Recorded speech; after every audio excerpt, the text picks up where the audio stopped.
আর আপনারা দেখছেন মন্টুল ঠাকুরপুর। দেখুন পুরো ভিডিওটা দেখানো হচ্ছে জমির ভিডিও। এটা ছাদ বাগান নয়, এটা জমির ভিডিও পুরোটা দেখানো হচ্ছে।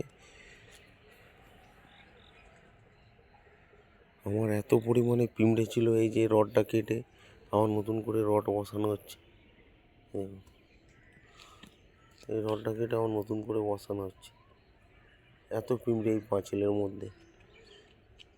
পাঁচিলের রডটা ছিল, এই দুটো রড হচ্ছে পাঁচিলে ছিল, দুটোকে কেটে দেওয়া হয়েছে। কেটে দিয়ে আবার নতুন করে একটা সিস্টেম রেডি করে ওর মধ্যে দেওয়া হবে, যাতে পাঁচিলের সঙ্গে যাতে না টাচ হয়।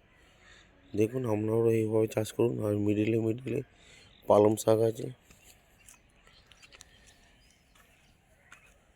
এটা ইসরায়েলি হলো, এটাকেও তাই করা হয়েছে। দেখুন কেটে দেওয়া হয়েছে এবং কেটে জাম করা হয়ে গেছে। নিচে ঝালাই করা হবে। আমার নিজস্ব ঝালাই মেশিন আছে এবং ওয়েল্ডিং মেশিন আছে। আপনারাও এভাবে চাষ করুন। দেখুন চারা রেডি হচ্ছে, পাশে কুমড়ো গাছ, লাউ গাছ, এগুলো সব রেডি আছে। আপনারাও যাদের 10 কাঠা 15 কাঠা জায়গা আছে, এর ফাঁকে ফাঁকে আপনারা পালং শাক করুন, টমেটো করুন, বেগুন করুন, ফাঁকে ফাঁকে লাগিয়ে দিন।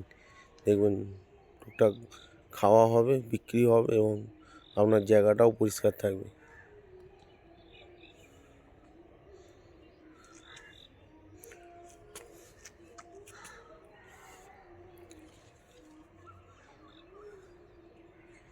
দেখুন